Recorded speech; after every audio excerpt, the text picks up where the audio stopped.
Halo pendengar setia Radio Horor, perkenalkan namaku Devi. Jadi ini kisah temanku. Kisah ini terjadi sekitar beberapa tahun yang lalu. Aku mempunyai seorang teman, namanya Rina. Dia dulu bekerja di salah satu kantor notaris di daerah Jawa Barat. Rina ini cuma lulusan SMA, sama sepertiku. Tapi memang si Rina ini anaknya berbakat dan juga pintar. Jadi dia bisa bekerja di kantor notaris tersebut. 1-6 bulan di awal, semua berjalan baik-baik saja. Rina sering cerita bahwa dia sangat bersyukur bisa bekerja di tempat itu dan merasa bahwa pekerjaan itu memang cocok untuk dia. Tapi memasuki bulan ke-7, sepertinya ada 2 orang yang mulai sirik sama dia. Karena kinerja Rina ini terbilang bagus dan sering dipuji oleh atasannya. Suatu sore, sepulang dari kantor, badan Rina mendadak panas tinggi. Sampai-sampai Rina terjatuh pingsan saat dia akan ke kamar mandi sore itu. Awalnya keluarganya hanya mengira dia kelelahan. Tapi saat sadar dari pingsannya, Rina mendadak berteriak histeris. Dan dia tidak mengatakan sepatah kata pun atau bercerita apa-apa mengapa dia teriak sore itu. Semenjak kejadian itu, Rina jadi aneh. Dia selalu murung dan tatapan matanya kosong. Hal itu juga membuatnya terancam dikeluarkan dari kantornya. Rina jadi gak fokus dan hampir setiap hari melakukan kesalahan. Sampai akhirnya owner notaris tersebut memberikan Rina cuti selama 6 hari untuk memperbaiki kinerjanya. Hari pertama cuti, dia hanya mengurung diri di kamar.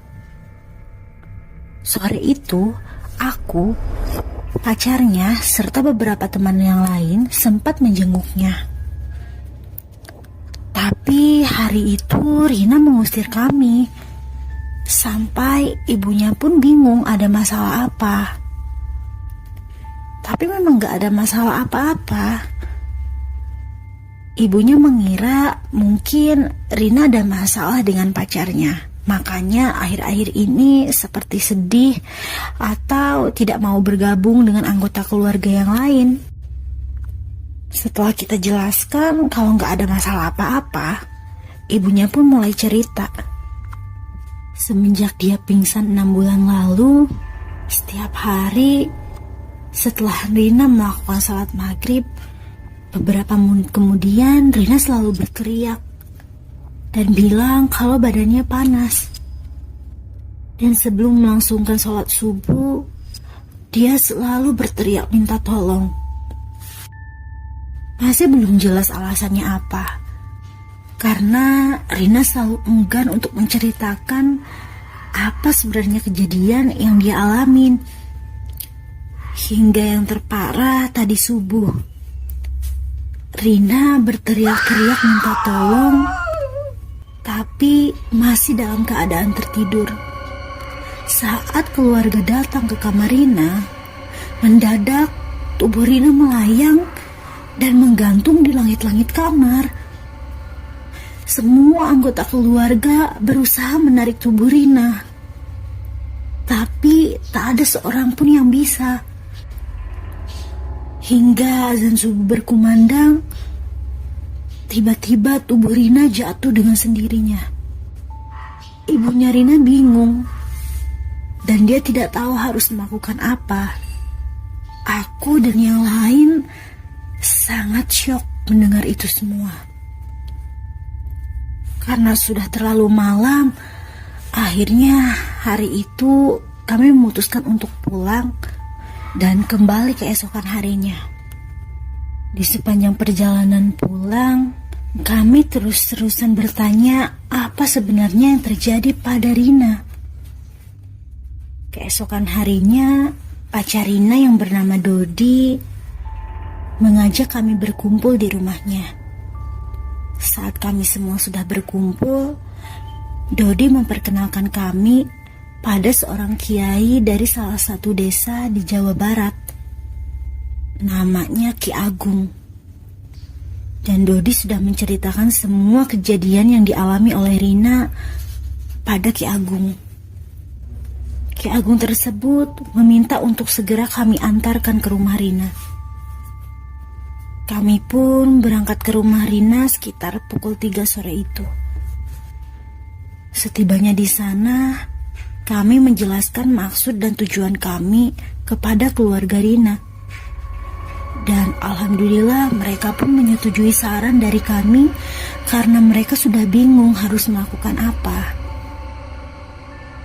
Saat Ibu Rina hendak memanggil Rina, Rina berteriak dari dalam kamar, menolak kedatangan kami dan mengusir kami. Aku, David, dan teman-teman yang lain saling memandang satu sama lain. Ibu Rina langsung bergegas ke kamar Rina yang letaknya ada di lantai 2. Aku sangat bingung, bagaimana mungkin Rina tahu kedatangan kami, bahkan sebelum ibunya pergi ke kamarnya. Dia sudah berteriak duluan. Hingga semuanya memutuskan untuk pergi ke lantai 2, ke depan kamar Rina. Ibu Rina masih tetap berusaha membujuk untuk Rina membukakan pintu. Tapi dia hanya berteriak-teriak dari dalam dan menyuruh kami semua pergi. Aku melihat Ki Agung membacakan doa. Dan tak lama kemudian, pintu yang terkunci itu bisa dibuka dengan tangan beliau. Aku hanya menjalankan tugasku dan jangan coba-coba menghalangi pekerjaanku. Aku sudah sangat lapar dan tidak sabar memakannya.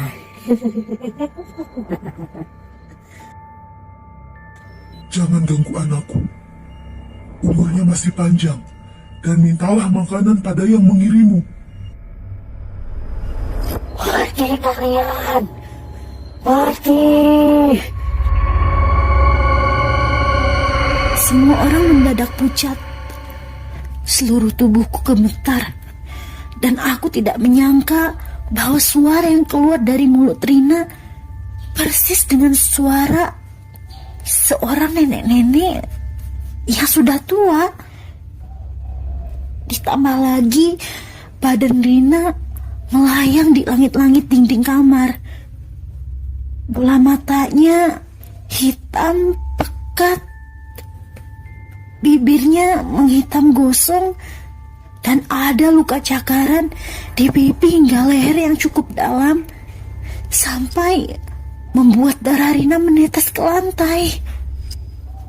Ki Agung membaca doa dan berusaha menarik Rina ke lantai.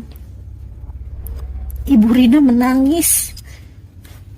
Aku hanya terdiam karena kami sangat takut. Semakin keras teriakan dari Rina, semakin keras juga Ki Agung berdoa. Sampai sekitar 30 menit, tubuh Rina jatuh dan pingsan. Ki Agung menyuruh kami bergegas membawa Rina ke rumah sakit terlebih dahulu karena luka cakarannya yang sampai mengeluarkan darah. Kami semua segera bergegas membawa Rina ke rumah sakit. Sesampainya di rumah sakit dan Rina mulai sedikit tenang, aku berusaha bertanya kepadanya apa yang sebenarnya terjadi. Akhirnya Rina bercerita bahwa dia pernah diajak makan oleh kedua orang teman kantornya. Namanya Mbak Dian dan Mbak Heni. Mereka yang sering menyindir Rina di kantor. Tapi karena mereka berdua mendadak baik hari itu, Rina tidak berprasangka buruk. Dia berpikir mungkin ajakan mereka untuk menjalin tali silaturahmi supaya berteman lebih jauh. Saat hari di mana mereka makan, Rina diberikan sebuah kertas jimat, di mana Mbak Dian berkata kepadanya bahwa jimat itu bisa membuatnya mendapatkan banyak tips dari customer. Sebenarnya Rina tidak percaya, tapi dia berpikir bahwa tidak enak untuk menolak pemberian dari orang lain. Dan dia pun sebenarnya tidak ingin musuhan dengan kedua orang itu. Alhasil, dia menerima kertas itu dan tidak berpikir panjang. Namun, setelah dia menyimpannya di dalam dompet, banyak hal aneh yang mulai terjadi. Mulai dari badan yang selalu lemas, berkurangnya nafsu makan, malas untuk melakukan sholat, dan fokus bekerjanya juga hilang. Dan hampir setiap malam, Rina selalu didatangi oleh sosok tinggi besar yang selalu mengejarnya. Mimpinya selalu buruk, sampai-sampai dia sering berteriak. Dia selalu mencoba menanyakan maksud dan tujuan sosok tersebut kenapa mengganggunya. Tapi sosok itu hanya menjawab ingin bermain-main dengan Rina. Tiba-tiba tatapan Rina berubah menjadi sayu. Dia mendekap kedua lututnya sambil menangis.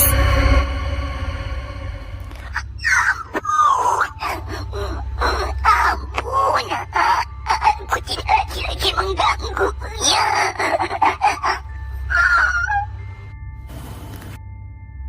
Tubuh Rina langsung terkulai lemas di atas bangsal rumah sakit itu. Ternyata Ki Agung sudah berhasil menemukan kertas jimat yang menjadi penyebab semua ini. Ki Agung sudah mengusir sosok nenek tua itu dan menyuruhnya kembali kepada si pengirim. Setelah kejadian itu, Rina memutuskan untuk resign dari kantor tempatnya bekerja. Walaupun berkali-kali atasannya memohon untuk Rina tetap stay di sana, tapi Rina menolak. Kini Rina sudah mendapatkan pekerjaan baru.